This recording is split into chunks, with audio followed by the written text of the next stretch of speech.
5 p.m.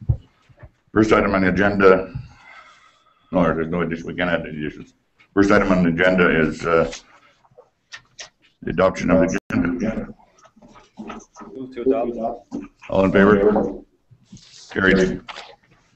New business 213 line painting. Jesse. All right. Thank you.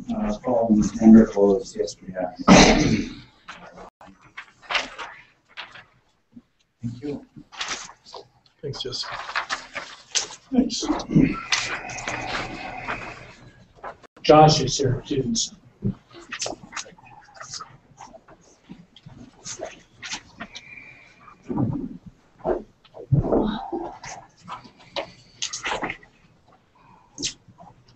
Line painting. So our tender closed yesterday afternoon. We had lots of interest, or it seemed we had lots of interest on the APC, the Alberta Purchasing Connection website. We had approximately 11 groups download our tender, our bid documents, so we were optimistic that we were going to see significant interest in our tender and have had over the past couple of years. Unfortunately, at the end of September, we only received 2 tenders. So basically, for those 11 that pulled documents, only 2 decided that they were going to actually go through with the bid. So we opened the bids or the tenders yesterday, followed the close, and then reviewed the tenders. There was one mathematical error on the low bid. So the ultimate low bid, and then our tender document has a classification that subtracted from both bids because their amounts were consistent with what they did in both entries. So in the short of it is basically our low bid was $26,141.18 for our entire scope of work here for line in spring. The company that was the low bid is a company that we've had experience with previously.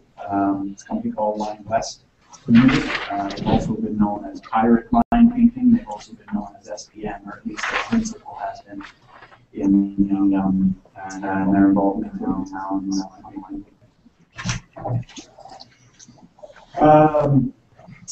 In calling the references for the low bid, references were fairly neutral. One of the challenges that we've had in the past was on warranty, getting the contractor back for warranty or deficiency items, and then also just in terms of time frame for installation. So we've had that issue ourselves, and we heard the same from other municipalities in their feedback on the contractor previously. So unfortunately, it seems to be a bit of a consistent theme. I've spoken to the low bid contractor myself today, and indicated that that is basically our number 1A concern with the work that's been done in the past in town, along with the quality of the line paint and I guess the resiliency of the it lasts in the application. So in speaking with the contractor, I communicate to the contractor that we will be very, very diligent here in terms of our expectation and the application rate and the thickness of which line paint is to be applied. We'll have a sample area established in which that will be our expectation for what the line paint application rate and thickness will be, and we will use that as a reference for the review as we go through the areas. So as we go through the areas in town as they're painted, we'll be reviewing it to a standard that we both, the contractor and the town, review and look at and agree it's an acceptable standard. They were supportive of that, understood that. We've also indicated that the June 22nd deadline is our goal for line painting to be complete, and we felt it necessary to have a deadline given that we've had challenges previously with contractors and getting them to commit to dates and getting here to do the work and all that kind of stuff. So when we put the tender out, which may have ultimately resulted in why there was such a decline in the interested parties, was that we had a real defined must be complete by this date. We felt we should be for the best in that. We then have a goal and hold the accountable contract with CPs. We phoned the second bidder's references and I spoke to the contractor, the second bid contractor as well. They do not have a significant amount of municipal experience. So they are largely a parking lot line painter and a commercial property management group. The equipment that they run is largely ride behind or follow behind painting equipment. They don't have a truck, line paint truck for those center lines and line dividers. So most of that work, we've tried that in the past and we've had very unsuccessful results with ride behind or follow behind line painter doing the center lines. If you can imagine on George Freeman Trail doing that straight shot to basically a 2-mile section, you tend to see pronounced weaves and wobbles of smaller equipment when you use that on the longer straight stretches. So our experience has been that the truck mount system tends to provide a better product, and then first low bid, let's have a truck with it and haven't had that application. So recommendation this evening is from administration that we award in light of the 10% cost difference between the two bids, municipal experience of the low bid along with the equipment provides to Line West the amount of $26,141. Thank you, Jesse. Councillor Rempel and Councillor Sobel and Councillor Veston. Yeah, through the chair to Jesse, Line West, is that the first one of the ones that you mentioned here, or is that the last one, the second one? They were the low bid. Yes. In the document, sorry, the low bid in reference to the first and second bid, I guess the low bid is the one that was touched on with the experience. So 26,000. No, that was the Line West. That's correct. And was it Thomas Drive taken into consideration in this price? No, there won't be line painting on Thomas Drive with this contract. That will be part of the Thomas Drive contract. Okay, so that was taken into consideration here. Correct. Now, will Thomas Drive be we hope it's going to be complete before the end of July. And are these people going to be doing the line painting on that, or is that up to the contractor? That would be up to the contractor and is part of the tender documents for Thomas Drive construction. Thank you. Thank you. I have 3 questions, actually. First of all, is this the same company who did our painting last year? No. Sorry. The name of the company last year was Provincial Striping, and they were out of Leduc. Okay, right. Second of all, I'm assuming and hoping that maybe this is best to administration, that the check is cut after we're satisfied that the job is done to these companies. Is that the way I hope we're working? Yeah, that is. So in previous years when we've had issues, and I know for an instance last year, are we waiting for these people to come and fix the problems before we cut them a check? From last year? Yeah. There was some issues last year. They were resolved from last year. Before they got paid? Correct, yes. So they were everything was resolved? The year previous was when we ran into challenges with 2011 when we ran into challenges with warranty issues, right. So than deficiencies. So it was after the fact. They'd already been paid and we looked at it and determined it was acceptable. Okay. But then it degraded thereafter. So it was more of a warranty claim after okay. the release payment. And you think with the sample area that the test area that might resolve that issue? Yeah, I think we had hoped to do that last year, and unfortunately it wasn't coordinated. Well, okay. Operations with the family contractor. This year we're definitely going to do this a little more defined and a little more coordinated. Right. So that's our intention. And lastly, I know for a fact that you've got lots on your plate throughout the year, but I have to wonder why we're not doing these things earlier in the year, like February. Because in terms of the tender, yeah. Or the actual putting out the tender. No, not doing the work, but putting out the tender. Yeah, unfortunately, with the change, it's, we have a new operations manager, and in terms of the time. Is that something that we might be able to look at? Because I think giving these companies a little bit more time and giving us even the opportunity to say no to a tender is a powerful tool. I think we're sort of stuck and we're going to be in the same position on the next item. We can't, it's very hard to say no at this point. I mean, we can say no, but we won't have line painting until September then. So it just bringing it back, just I think would really help us in dealing with some of these issues. Thank you. Councillor Best. If I can comment on in terms of next year and going forward, one of the things that we're looking at is doing this ourselves.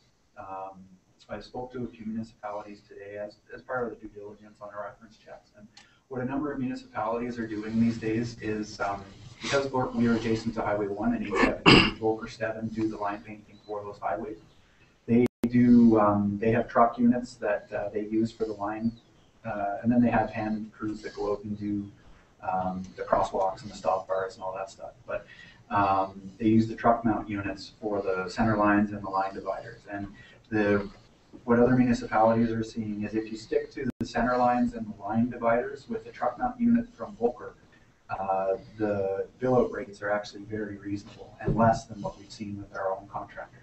So when you get into the smaller work, that's when the rates from Volker perceived rates tend to get up a little higher. So what we're looking at is actually started a bit of an exercise today as far as looking at potentially procuring our own line painting equipment as a follow behind to do the crosswalks, stop bars, parking lines, things along those lines that are the smaller jobs, and then talking to Volker 7 about leveraging when they're in town to do the highways, that they do the center lines and the lane lines and all that kind of stuff. So insourcing again and significantly reducing our costs otherwise.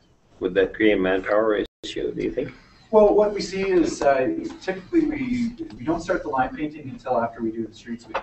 And in terms of that dance, if we were to start looking at insourcing street sweeping ourselves, we can do the street sweeping and then commence line painting.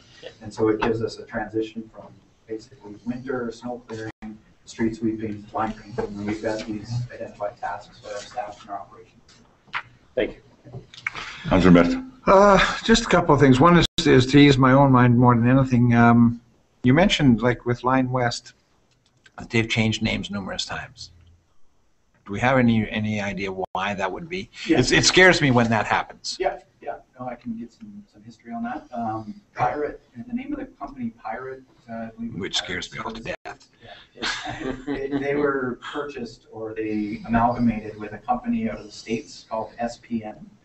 I forget what specialized pavement marking or something along that was what SPM was. Mm-hmm. They were kind of bought by this group out of the States. So Pirate was purchased. It wasn't so much a changing of the name as much as it was purchased.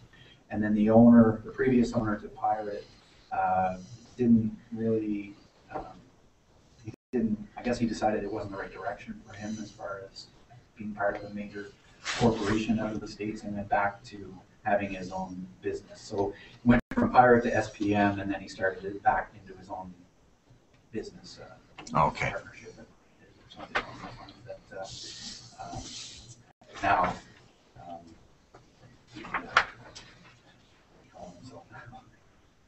Line West. Sorry, too many names in one day. Okay, now you said we had dealings with them before? As SPM and as Pirate. Yeah. Okay, and that would have been when? 2010, 2011. Okay. So last year we went to provincial striking. And as far as cost of like this year it's 26,000 and change. What was it last year? Our in actuality, the bid this year is almost identical to the 2011 bid. It's a little higher on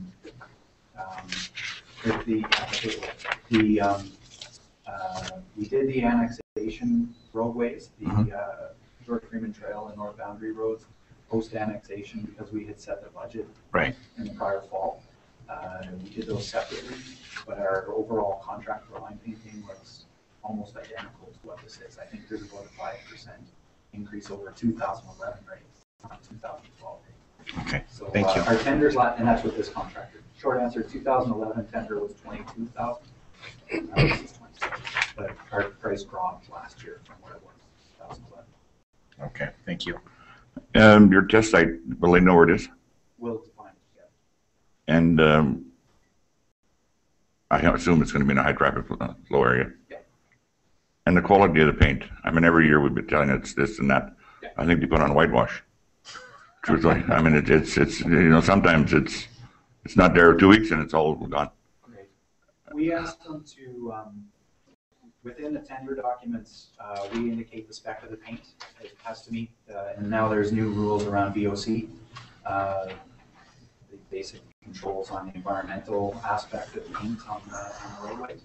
So we have to meet environmental stipulations for paint application, which results in a different paint than what's been used in the past, I'll say. But it's an alkyd paint that is not a water-based paint and meets Alberta transportation specs. And is it the same stuff that Calgary uses, or? Yes. Yeah. And Alberta transportation. It's more about the application rate than the paint itself. Thank you. There's no further questions, Council. Looking for a motion. I move the council award the 2013 line painting tender to Line West Limited for the amount not to exceed $26,141.18 plus GST, and that the mayor and CAO be authorized to sign the agreement on behalf of the town. Y'all heard the motion. If there are no further questions, all in favor? Carried. 213 Street Improvement Project, Thomas Drive, tender award. Jesse.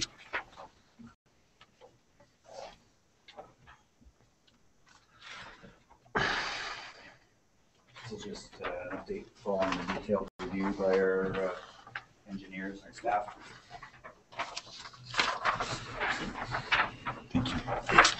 Thanks. Yep.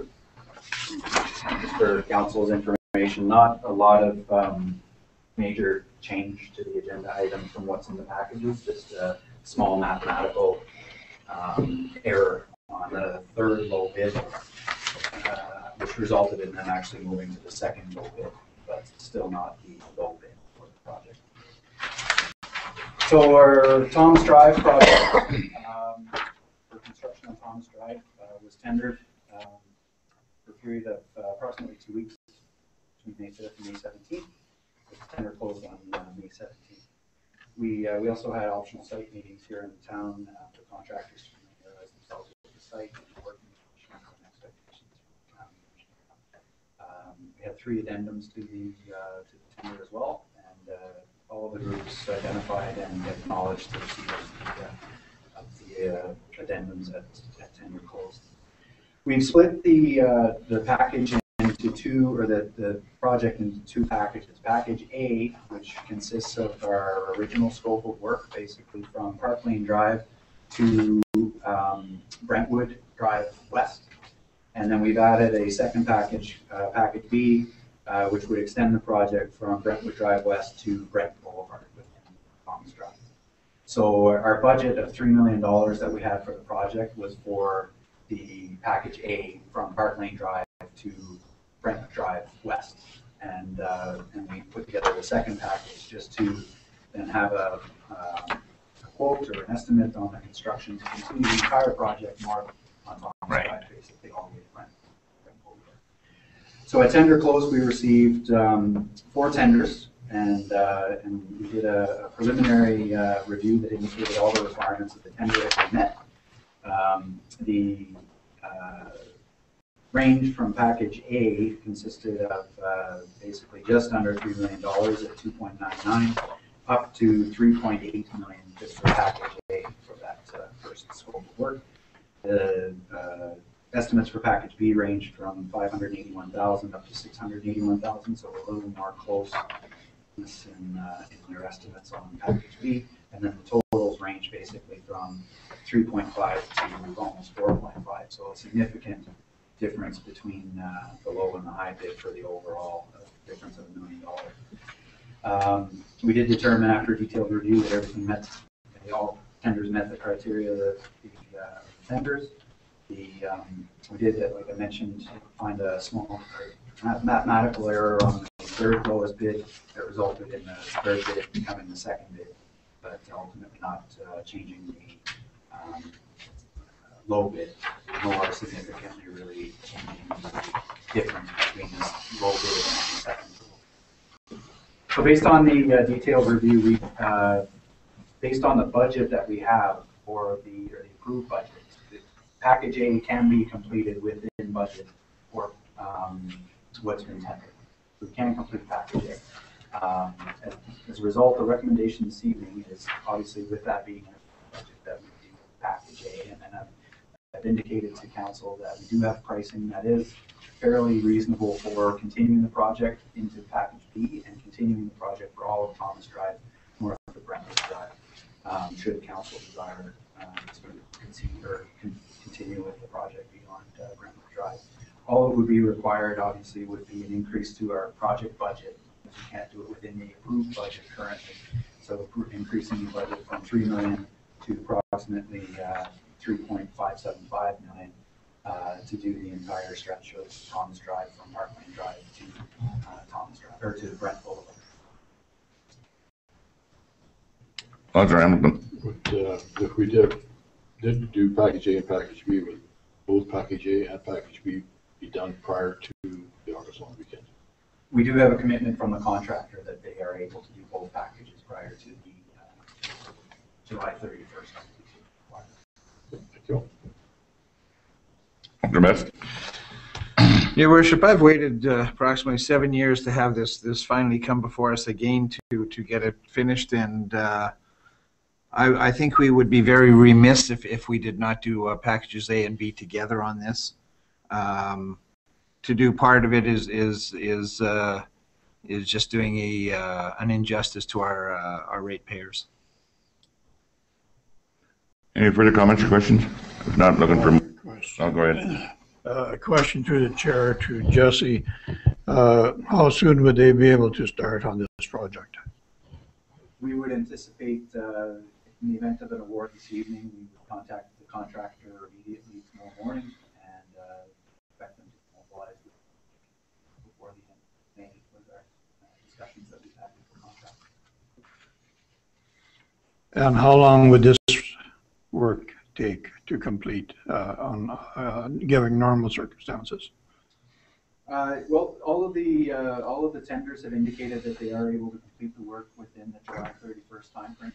So they've anticipated that it will be about an 8 to 9 week construction period, with then some landscaping to follow, seeding to establish things along those lines that we have to find out. But ultimately, the roadway would be open for July 31st long weekend in August, which this year falls early. It's the 2nd of August. It's a long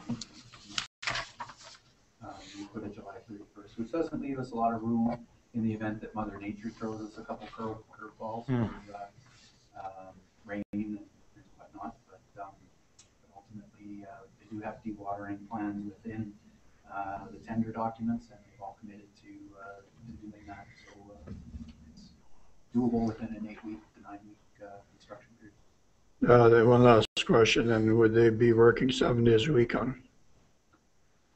We'd be working with the contractor to define what their precise schedule would be. We've indicated to them that they are limited to the noise bylaw in terms of basically they would have the ability to work the 7 days a week, but ultimately it would be at their discretion as far as whether that would be a requirement or not. But we've indicated that they would have the ability to do that under our noise bylaw in town, but acknowledging that on holidays and some days it starts later than Monday through Saturday. Yeah, I guess one final question, and they'll make sure that they keep the dust under control. I believe, yeah, within the tender documents, there is a provision for site dust control. That's a requirement. Thank you.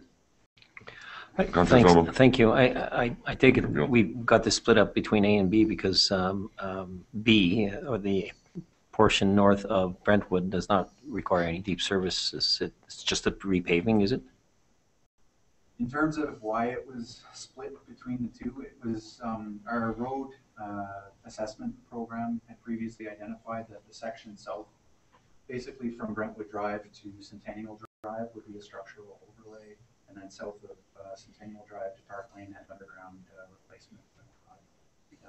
the section north of Brentwood was identified as not being a necessity for improvement immediately, but it still had some life left in it. So it was split. Thomas Drive was kind of split into 3 projects. So there was Centennial South, Brentwood South, and then Brent South. And the Brent South portion would be was planned for a later construction period. Okay, but specifically with the portion north of Brentwood, that's just resurfacing, is it? It would be a mill. What we're looking to do is we do still want to put underground storm system in there. Okay. We can tie into the under drains that we put into the forebays at Fun, yeah. So we don't have the stormwater running across the roadway and impacting the roadway. All right, thank you. That would be outside of the roadway. We've talked to the WID, and we would locate that within the boulevard. So there wouldn't be any underground, and it would just be a mill and overlay. But that would be done if we did B. Thank you. Councillor Pugh? I just had a quick question, question through the chair to admin. Is this $575,000, is that a reasonable amount to come out of the financial stabilization reserve? Yes, it is. Okay.